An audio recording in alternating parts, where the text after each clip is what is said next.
Very good morning friends Gupta वाला YouTube channel में आप सभी का स्वागत है।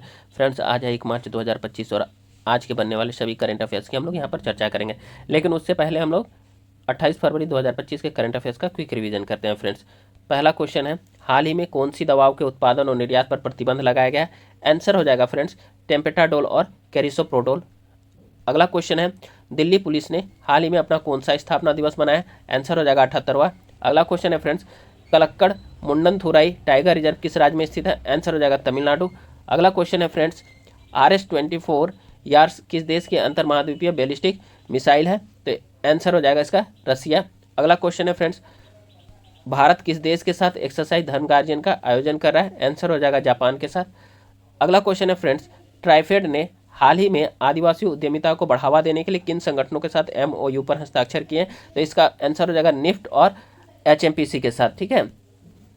अगला क्वेश्चन है फ्रेंड्स, DPIIT ने भारत के स्टार्टअप इकोसिस्टम को बढ़ावा देने के लिए किसके साथ समझौता किया है? तो इसका आंसर हो जाएगा पेटीएम। अगला क्वेश्चन है फ्रेंड्स, केंद्रीय नागरिक उड्डयन मंत्री ने किस एयरपोर्ट पर उड़ान यात्री कैफे का उद्घाटन किया? आंसर हो जाएगा चेन्नई एयरपोर्ट। अगला क्वेश्चन है, हाल ही में DRDO और भारतीय नौसेना ने किस नई मिसाइल को सफलतापूर्वक परीक्षण किया? आंसर हो जाएगा नौसेना एंटीशिप मिसाइल यानी NASMSR को। ठीक है। अगला क्वेश्चन है, सिमलीपाल टाइगर रिजर्व में किस कारण से आदिवासियों ने विरोध किया? आंसर हो जाएगा नए बाघिन के आगमन के कारण। देखिए हुआ क्या था कि महाराष्ट्र से एक बाघिन को लाया गया था जिसका नाम जीनत था। उसके लिए पारंपरिक पूजा स्थलों को संरक्षित क्षेत्र में शामिल किया गया, जिससे आदिवासियों की धार्मिक परंपराएं प्रभावित हुई और ये लोग क्या करने लगे, विरोध करने लगे। चलिए आगे चलते हम लोग। RTI अधिनियम किस वर्ष लागू हुआ था? आंसर हो जाएगा 2005 में। अगला क्वेश्चन है फ्रेंड्स, भारतीय दवा उद्योग की वैश्विक साख किस कारण से प्रभावित हो रही है? आंसर हो जाएगा नकली दवाएं और अवैध व्यापार के कारण। अगला क्वेश्चन है फ्रेंड्स, UGC का मुख्य विवाद किस मुद्दे को लेकर है? तो आंसर हो जाएगा कुलपतियों की नियुक्ति प्रक्रिया को लेकर। ठीक है। अगला क्वेश्चन है, भारत का 2029 तक रक्षा निर्यात लक्ष्य क्या है? तो आंसर हो जाएगा 50,000 करोड़ रुपए। ठीक है। चलिए अगला क्वेश्चन है फ्रेंड्स, रूस यूक्रेन युद्ध पर संयुक्त राष्ट्र प्रस्ताव में भारत का रुख क्या था? तो इसका आंसर हो जाएगा मतदान से दूरी बनाए रखी। अगला क्वेश्चन है फ्रेंड्स, बिहार में मखाने का उत्पादन कितने प्रतिशत तक होता है? वेरी वेरी इंपॉर्टेंट है फ्रेंड्स। तो आंसर हो जाएगा 85%। चलिए फ्रेंड्स, अब हम लोग आज के कर की चर्चा करते हैं। पहला क्वेश्चन है, हाल ही में केंद्र सरकार द्वारा लॉन्च किया गया आधार गवर्नेंस पोर्टल का मुख्य उद्देश्य क्या था? आंसर हो जाएगा इसका बी, आधार प्रमाणीकरण अनुरोधों की अनुमोदन प्रक्रिया को सुव्यवस्थित करना। चलिए डिटेल्स देखते हैं फ्रेंड्स। केंद्र सरकार ने आधार प्रमाणीकरण अनुरोधों के लिए अनुमोदन प्रक्रिया को सुव्यवस्थित करने के उद्देश्य एक नया आधार गवर्नेंस पोर्टल swicmeti.gov.in पेश किया है। यह इलेक्ट्रॉनिक और सूचना प्रौद्योगिकी मंत्रालय द्वारा लॉन्च किया गया है फ्रेंड्स। अगला क्वेश्चन देखते हैं, सेबी के नए अध्यक्ष के रूप में किसे नियुक्त किया गया है? बहुत इंपॉर्टेंट है फ्रेंड्स। तो इसका आंसर हो जाएगा बी, तुहिन कांता पांडे को। डिटेल्स देख लीजिए फ्रेंड्स। वित्त सचिव तुहिन कांता पांडे को भारतीय प्रतिभूति और विनिमय बोर्ड यानी सेबी का नया अध्यक्ष नियुक्त किया गया। वह माधवीपुरी बुच की जगह लेंगे। माधवीपुरी बुच का कार्यकाल 28 फरवरी को पूरा हो गया है। सरकार ने तुहिन कांत पांडे को 3 साल की अवधि के लिए इस पद पर नियुक्त किया है। ठीक है। अगला क्वेश्चन देखते हैं फ्रेंड्स, हाल ही में वन नेशन वन पोर्ट पहल का उद्घाटन किसने किया? आंसर हो जाएगा सर्बानंद सोनोवाल। चलिए डिटेल्स देखते हैं। केंद्रीय मंत्री सर्बानंद सोनोवाल ने हाल ही में one nation one port ONOP पहल शुरू की। इस पहल का उद्देश्य भारत के प्रमुख बंदरगाहों पर परिचालन को मानकीकृत और सुव्यवस्थित करना है और समुद्री क्षेत्र में व्यापार करने की दक्षता और आसानी को बढ़ाना है। यह लॉन्च भारत के बंदरगाह बुनियादी ढांचे को आधुनिक बनाने और इसकी वैश्विक व्यापार क्षमताओं को बढ़ावा देने के व्यापक प्रयासों का हिस्सा है फ्रेंड्स। चलिए अगला क्वेश्चन देखते हैं फ्रेंड्स, हाल ही में चर्चा में रहा प्राणी मित्र राष्ट्रीय पुरस्कार किस क्षेत्र में उत्कृष्ट योगदान के लिए दिया जाता है? काफ़ी इंपॉर्टेंट है फ्रेंड्स। आंसर हो जाएगा बी, पशु कल्याण। अच्छा, यह पुरस्कार किसको दिया गया है प्राणी मित्र राष्ट्रीय पुरस्कार? तो रिलायंस इंडस्ट्री के अनंत अंबानी को वनतारा के लिए दिया गया है। ठीक है। चलिए डिटेल्स देखते हैं इसका हम लोग फ्रेंड्स। अनंत अंबानी की वनतारा को पशु कल्याण में उत्कृष्ट योगदान के लिए कॉर्पोरेट श्रेणी में प्रतिष्ठित प्राणी मित्र राष्ट्रीय पुरस्कार से सम्मानित किया गया। यह सम्मान पशु कल्याण के क्षेत्र में भारत सरकार द्वारा दिया जाने वाला भारत का सर्वोच्च सम्मान है। प्राणी मित्र पुरस्कार कॉर्पोरेट संस्थाओं, संगठनों और व्यक्तियों सहित विभिन्न क्षेत्रों में पशु कल्याण में उत्कृष्टता को पहचानने और प्रोत्साहित करने की एक व्यापक पहल का हिस्सा है फ्रेंड्स। चलिए अगला क्वेश्चन देखते हैं फ्रेंड्स, ये भी काफ़ी इंपॉर्टेंट है। राष्ट्रीय विज्ञान दिवस प्रतिवर्ष कब मनाया जाता है? यानी when is national science day celebrated every year?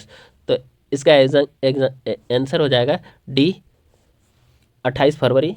ठीक है, चलिए डिटेल्स देखते हैं फ्रेंड। देखिए इस साल का साइंस डे का जो थीम है वह है विकसित भारत के लिए विज्ञान और नवाचार में वैश्विक नेतृत्व के लिए भारतीय युवाओं को सशक्त बनाना। देखिए भारतीय भौतिक विज्ञानी सीवी रमन द्वारा रमन प्रभाव की खोज के उपलक्ष्य में हर साल 28 फरवरी को राष्ट्रीय विज्ञान दिवस या नेशनल साइंस डे मनाया जाता है। अब देखिए इस खोज के लिए उन्हें 1930 ईस्वी में भौतिकी में नोबेल पुरस्कार से सम्मानित किया गया और वे विज्ञान में नोबेल पुरस्कार पाने वाले पहले एशियाई बने। अगला क्वेश्चन है फ्रेंड्स, हाल ही में चर्चा में रहा इडुक्की वन्यजीव अभयारण्य किस राज्य में स्थित है? आंसर हो जाएगा सी केरल। डिटेल्स देखते हैं फ्रेंड्स। हाल ही में इडुक्की वन्यजीव अभयारण्य में आयोजित 3 दिवसीय ऑफ सीजन सर्वेक्षण के दौरान अभयारण्य में पक्षियों की 14 प्रजातियां, 15 तितलियों की प्रजातियां और 8 ओडोनेट्स को देखा गया है। ठीक है, तो इडुक्की वन्यजीव अभयारण्य साल 1976 में अस्तित्व में आया था फ्रेंड्स, जो केरल के इडुक्की जिले के थोडुपुझा और उदुम्बन चोला तालुकों में स्थित है। ठीक, अगला क्वेश्चन देखते हैं फ्रेंड्स, ये भी काफ़ी इंपॉर्टेंट है। देखिए सांख्यिकी और कार्यक्रम कार्यान्वयन मंत्रालय के अनुसार चालू वित्त वर्ष 2024-25 की अक्टूबर दिसंबर तिमाही के दौरान भारतीय अर्थव्यवस्था वास्तविक रूप से कितनी बढ़ी? तो इसका आंसर हो जाएगा फ्रेंड्स डी 6.2%। डिटेल्स देखते हैं फ्रेंड्स। सांख्यिकी और कार्यक्रम कार्यान्वयन मंत्रालय के अनुसार चालू वित्त वर्ष 2024-25 के अक्टूबर दिसंबर तिमाही के दौरान भारतीय अर्थव्यवस्था वास्तविक रूप से 6.2% बढ़ी है। अगला क्वेश्चन देखते हैं फ्रेंड्स, ये भी काफ़ी इंपॉर्टेंट है। निम्नलिखित में से कौन सा उपग्रह चंद्रमा पर पानी की खोज के लिए नासा द्वारा लॉन्च किया गया है? ठीक है, तो इसका आंसर हो जाएगा B Lunar Trailblazer. Details देखते हैं। हाल ही में SpaceX Falcon 9 rocket NASA के लूनर ट्रेल ब्लेजर ऑर्बिटर को लेकर कैप कैनरेवल स्थित कैनेडी स्पेस सेंटर से उड़ान भरी।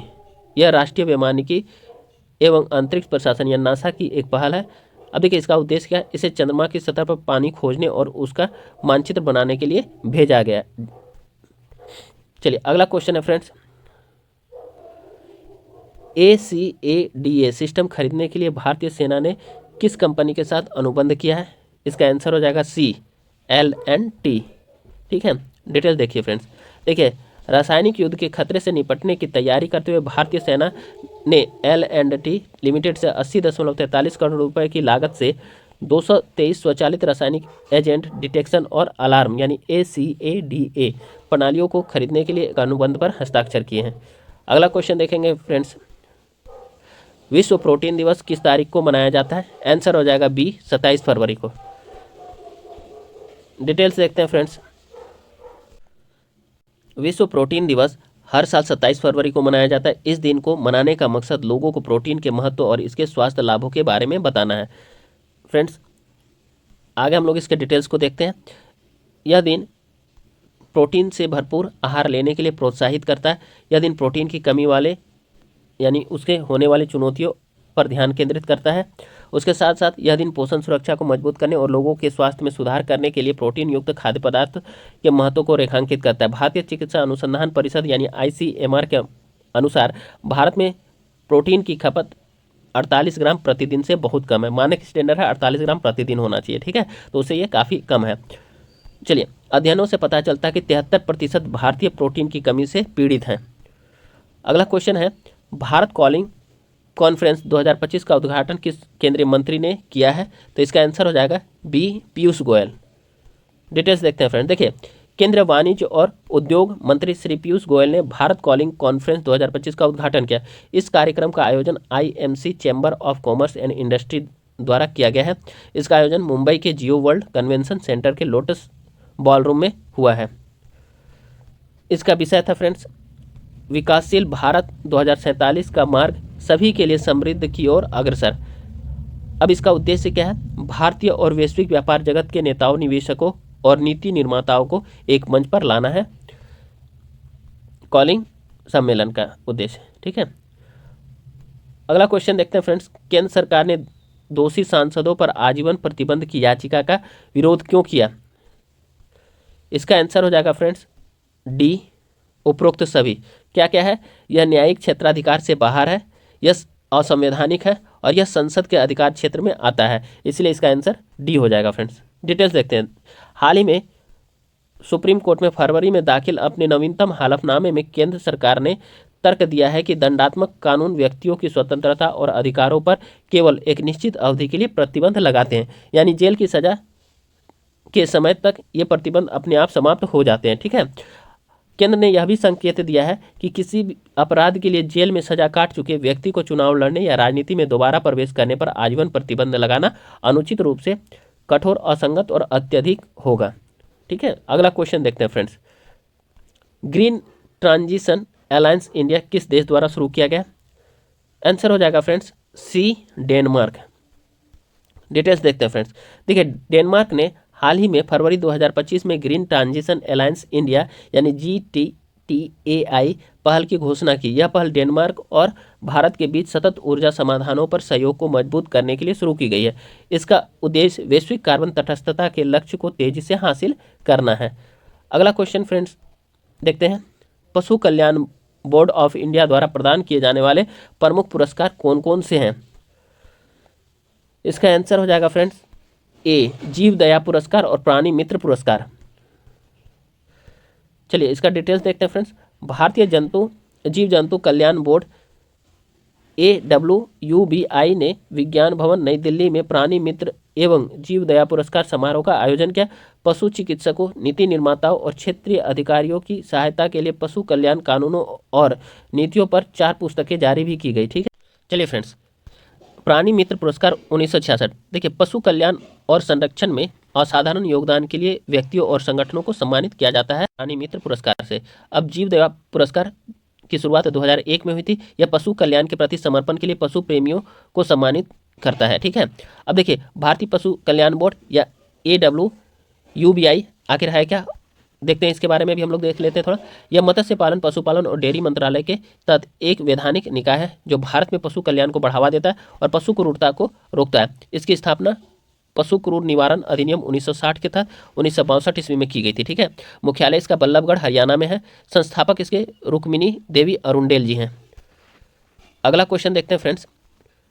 अमेरिका का नया गोल्ड कार्ड निवेश वीजा कितने डॉलर का निवेश करने पर मिलेगा? तो इसका आंसर हो जाएगा सी, $5 मिलियन।